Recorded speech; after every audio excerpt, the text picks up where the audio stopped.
नमस्कार दोस्तों। राजस्थान में आपके बम्पर वोटिंग के साथ राजस्थान में सभी उम्मीदवारों के किस्मत राजस्थान की जनता ने मतपेटी में कैद करती है। तो आपके क्या रिवाज बदलेगा या फिर जादूगरी की जादूगरी चलने वाली है। वहीं राजस्थान में आपके बम्पर वोटिंग देखने को मिली। राजस्थान में 74.13% मतदान हुआ है। वहीं राजस्थान में पिछली बार की बात करें तो 74.06% मतदान हुआ था, यानी कि 0.7% अधिक मतदान राजस्थान में देखने को मिला है। तो आपके किस पार्टी की किस्मत खुलने वाली है और किस पार्टी की सत्ता से विदाई होने वाली है।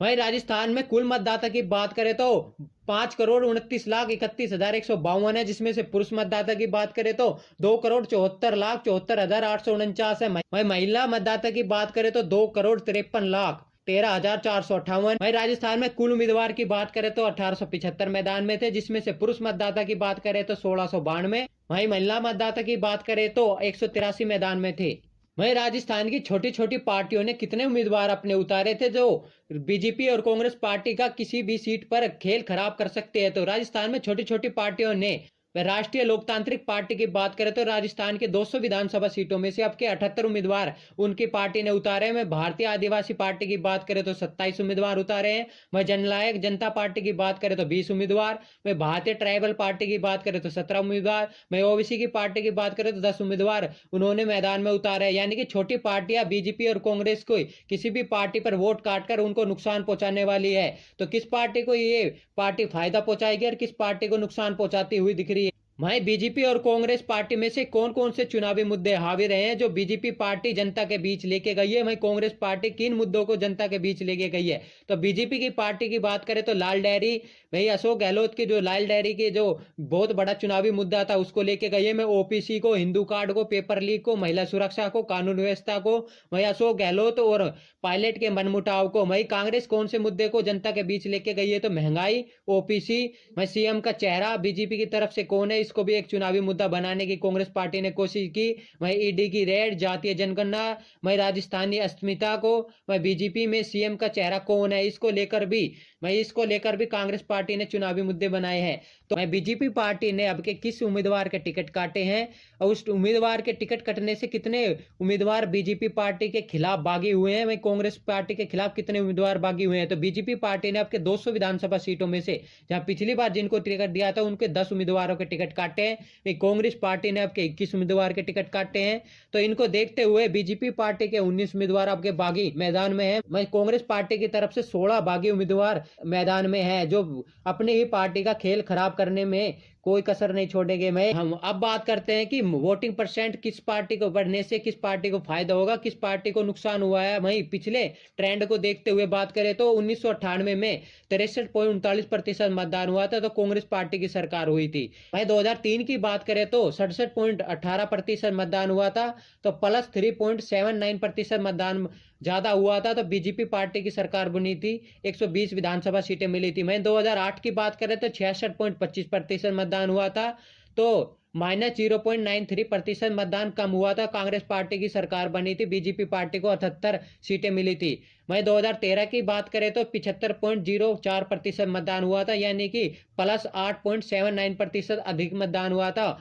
तो बीजेपी पार्टी ने बम्पर जीत हासिल की थी। 163 सीट मिली थी बीजेपी पार्टी को। वहीं आपके 2023 की बात करें तो फिर मतदान में 0.7% की वृद्धि हुई है। तो क्या आपके फिर बीजेपी की सरकार बनने वाली है। मैं बीजेपी पार्टी ने आपके अपने सांसदों को भी राजस्थान विधानसभा चुनाव में मैदान में उतारा था। किसको कहां से टिकट मिला है तो बाबा बालकनाथ की बात करें जो सांसद है अलवर से, उसको टिजारा से टिकट मिला है जो अलवर जिले में आती है। वहीं भागीरथ चौधरी की बात करें जो सांसद है अजमेर से, उनको किशनगढ़ से टिकट मिला है जो अजमेर जिला में आता है। वहीं देवजी पटेल की बात करें जो सांसद है जालोर से, उनको साचौर से टिकट मिला है जो जालोर जिले में आती है। वहीं नरेंद्र कुमार की बात करें तो सांसद है झुंझुनू से, उनको मंडावा से टिकट मिला है जो झुंझुनू जिले में आता है। वहीं अगले सांसद की बात करें तो दिया कुमारी जो सांसद है राजसमंद से, उनको विद्यानगर विधानसभा सीट से टिकट मिला है जो जयपुर जिले में आती है। वहीं राजवेंद्र सिंह राठौर की जो सांसद है जोधपुर ग्रामीण से, उसको झोटवाड़ा से टिकट मिला है जो जयपुर जिले में आती है।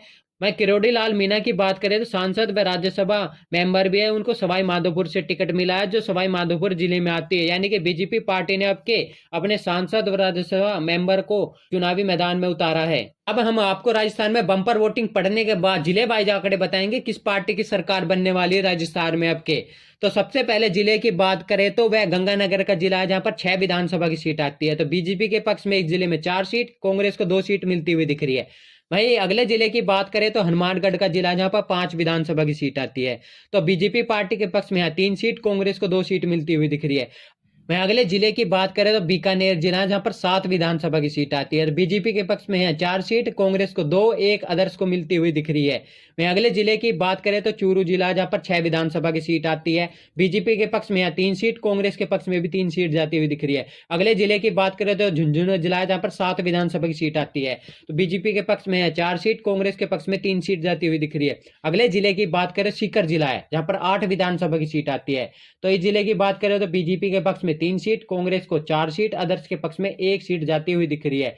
अगले जिले की बात करें तो जयपुर जिला है जहां पर 19 विधानसभा की सीट आती है। राजस्थान का ये सबसे बड़ा जिला माना जाता है। तो इस जिले की बात करें तो बीजेपी के पक्ष में यहाँ 11 विधानसभा सीट, कांग्रेस को 7, अदर्स के पक्ष में 1 विधानसभा सीट जाती हुई दिख रही है। अगले जिले की बात करें तो अलवर जिला है जहां पर 11 विधानसभा की सीट आती है। तो कांग्रेस के पक्ष में इस जिले की बात करें तो 5 विधानसभा सीट, बीजेपी के पक्ष में 4 विधानसभा सीट, अदर्स के पक्ष में 2 विधानसभा सीट जाती हुई दिख रही है। अगले जिले की बात करें तो भरतपुर का जिला है जहां पर 7 विधानसभा की सीट आती है। तो कांग्रेस के पक्ष में इस जिले में 4 सीट, बीजेपी को 3 सीट मिलती हुई दिख रही है। अगले जिले की बात करें तो धौलपुर का जिला है जहां पर 4 विधानसभा की सीट आती है।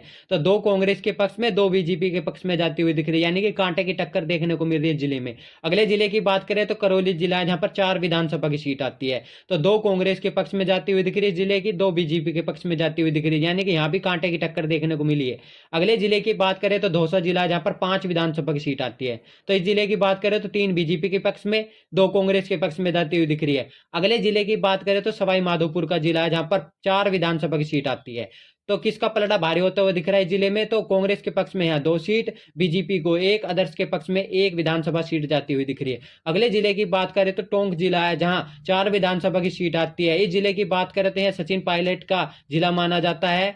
वहीं चारों विधानसभा सीट पे किस पार्टी के पक्ष में माहौल बनता हुआ दिख रहा है? तो 2 कांग्रेस के पक्ष में, 2 बीजेपी के पक्ष में जाती हुई दिख रही है। अगले जिले की बात करें तो अजमेर जिला जहां पर 8 विधानसभा की सीट आती है। बीजेपी पार्टी के पक्ष में 6 विधानसभा सीट, कांग्रेस के पक्ष में 2 विधानसभा सीट जाती हुई दिख रही है। अगले जिले की बात करें तो नागौर जिला जहां पर 10 विधानसभा की सीट आती है। वहीं जिले की बात करें तो यहाँ आरएलपी पार्टी का काफी अच्छा खासा प्रभाव देखने को मिलता है। तो बीजेपी पार्टी के पक्ष में है 4 विधानसभा सीट, कांग्रेस के पक्ष में 3 विधानसभा सीट, 3 आरएलपी पार्टी के पक्ष में जाती हुई दिख रही है। अगले जिले की बात करें तो पाली जिला है जहां पर 6 विधानसभा की सीट आती है। इस जिले की बात करें तो बीजेपी पार्टी का यह मजबूत गढ़ माना जाता है। तो 6 की 6 विधानसभा सीट बीजेपी के पक्ष में जाती हुई दिख रही है। जिले की बात करें तो कांग्रेस का यहाँ सफाया होता हुआ दिख रहा है। अगले जिले की बात करें तो जोधपुर जिला है जहां पर 10 विधानसभा की सीट आती है। इस जिले की बात करें तो गहलोत का यह गढ़ माना जाता है। इस जिले की बात करें तो बीजेपी के पक्ष में 4 विधानसभा सीट, कांग्रेस के पक्ष में 5 विधानसभा सीट, आरएलपी पार्टी के पक्ष में 1 विधानसभा सीट जाती हुई दिख रही है। अगले जिले की बात करें तो जैसलमेर का जिला है जहां पर 2 विधानसभा की सीट आती है, एक कांग्रेस के पक्ष में, एक बीजेपी के पक्ष में जाती हुई दिख रही है। अगले जिले की बात करें तो बाड़मेर का जिला है जहां पर 7 विधानसभा की सीट आती है। तो इस जिले में 3 बीजेपी के पक्ष में, 3 कांग्रेस के पक्ष में, 1 आरएलपी पार्टी के पक्ष में जाती हुई दिख रही है। अगले जिले की बात करें तो जालौर जिला जहां पर 5 विधानसभा की सीट आती है। इस जिले में बीजेपी का अच्छा खासा प्रभाव देखने को मिलता है। तो बीजेपी के पक्ष में इस जिले में 4 सीट, कांग्रेस को 1 सीटों पर संतोष करना पड़ता हुआ दिख रहा है। अगले जिले की बात करें तो सिरोही जिला जहां पर 3 विधानसभा की सीट आती है। इस जिले की बात करें तो इसमें बीजेपी का अच्छा खासा प्रभाव देखने को मिलता है। बीजेपी का यह मजबूत गढ़ रहा है। तो 3 की 3 विधानसभा सीटों बीजेपी के पक्ष में जाती हुई दिख रही है। अगले जिले की बात करें तो झालावाड़ का जिला, वहीं झालावाड़ के जिले में 4 विधानसभा की सीट आती है। तो वहीं इस जिले की बात करें तो वसुंधरा राज्य का गढ़ माना जाता है। तो 4 की 4 विधानसभा सीट पिछली बार की तरह अब के भी बीजेपी पार्टी जीतती हुई दिख रही है। कांग्रेस का यहाँ सफाया होता हुआ दिख रहा है। वहीं अगले जिले की बात करें तो उदयपुर जिला है जहां पर 8 विधानसभा की सीट आती है। वहीं जिले की बात करें तो किसके पक्ष में कितनी सीटें जाती हुई दिख रही है? वहीं उदयपुर के जिले की बात करें तो बीजेपी का सबसे मजबूत गढ़ माना जाता है, अभेद किले की तरह माना जाता है। तो बीजेपी के पक्ष में 7 विधानसभा सीट जा सकती है, कांग्रेस के पक्ष में 1 विधानसभा सीट जाती हुई दिख रही है। अगले जिले की बात करें तो प्रतापगढ़ जिला है जहां पर 2 विधानसभा की सीट आती है, एक बीजेपी के पक्ष में, एक कांग्रेस के पक्ष में जाती हुई दिख रही है। अगले जिले की बात करें तो डूंगरपुर जिला है जहां पर 4 विधानसभा की सीट आती है। तो इस जिले की बात करें तो बीजेपी के पक्ष में 3, कांग्रेस के पक्ष में 1 विधानसभा सीट जाती हुई दिख रही है। वहीं अगले जिले की बात करें तो बनासवाड़ा जिला है, जहां पर 5 विधानसभा की सीट आती है। 3 बीजेपी के पक्ष में जिले में, 1 कांग्रेस के पक्ष में, 1 अदर्श के पक्ष में जाती हुई दिख रही है। अगले जिले की बात करें तो चित्तौड़गढ़ का जिला है, जहां पर 5 विधानसभा की सीट आती है। तो इस जिले की बात करें तो यह बीजेपी का अच्छा खासा मजबूत गढ़ माना जाता है। तो बीजेपी के पक्ष में 4 सीट, कांग्रेस को 1 विधानसभा सीट मिलती हुई दिख रही है। अगले जिले की बात करें तो राजसमंद जिला है, जहां पर 4 विधानसभा की सीट आती है। तो इस जिले में किसके पक्ष में क्या माहौल बनता हुआ दिख रहा है? तो बीजेपी के पक्ष में इस जिले में 3 सीट, कांग्रेस को 1 सीट मिलती हुई दिख रही है। अगले जिले की बात करें तो भीलवाड़ा जिला है, जहां पर 7 विधानसभा की सीट आती है। तो इस जिले की बात करें तो बीजेपी के पक्ष में 5 सीट, कांग्रेस को 1, अदर्श के पक्ष में 1 विधानसभा सीट जाती हुई दिख रही है। अगले जिले की बात करें तो बूंदी जिला है, जहां पर 3 विधानसभा की सीट आती है। तो बीजेपी के पक्ष में यहाँ 2 सीट, कांग्रेस के पक्ष में 1 सीट जाती हुई दिख रही है। अगले जिले की बात करें तो कोटा जिला, जहां पर 6 विधानसभा की सीट आती है। तो कांग्रेस के पक्ष में यहाँ 2 सीट, बीजेपी के पक्ष में 4 सीट जाती हुई दिख रही है। अगले जिले की बात करें तो 12 जिला, जहां पर 4 विधानसभा की सीट आती है। तो 12 जिले की बात करें, 2 बीजेपी के पक्ष में, 2 कांग्रेस के पक्ष में जाती हुई दिख रही है। वहीं राजस्थान के 200 विधानसभा सीटों की बंपर वोटिंग होने के बाद तो क्या सर्वे के आंकड़े बनते हुए दिख रहे हैं? तो बीजेपी के पक्ष में यहाँ 121 विधानसभा सीट जाती हुई दिख रही है। कांग्रेस के पक्ष में यहाँ 67 विधानसभा सीट जाती हुई दिख रही है। वहीं आरएलपी पार्टी के पक्ष में यहाँ 5 विधानसभा सीट जाती हुई दिख रही है। अदर्श के पक्ष में यहाँ 7 विधानसभा सीट जाती हुई दिख रही है। वहीं वोट शेयर की बात करें तो किसके पक्ष में कितना जाता हुआ दिख रहा है? तो वोट शेयर की बात करें तो बीजेपी के पक्ष में यहाँ 43% वोट शेयर जा सकता है। कांग्रेस के पक्ष में यहाँ 40% वोट शेयर जाता हुआ दिख रहा है। वहीं आरएलपी पार्टी की बात करें तो 3% वोट शेयर जाता हुआ दिख रहा है। अदर्श के पक्ष में यहाँ 14% वोट शेयर जाता हुआ दिख रहा है। यानी कि राजस्थान विधानसभा चुनाव में अब के बीजेपी पार्टी की सरकार बनती हुई दिख रही है, कांग्रेस पार्टी का सफाया होता हुआ दिख रहा है। आपकी क्या राय है कि राजस्थान में अब के रिवाज बदलेगा या राज बदलेगा? किस पार्टी की सरकार बनने वाली है? तो कमेंट में अपनी राय देना ना भूले। जय हिंद, जय भारत।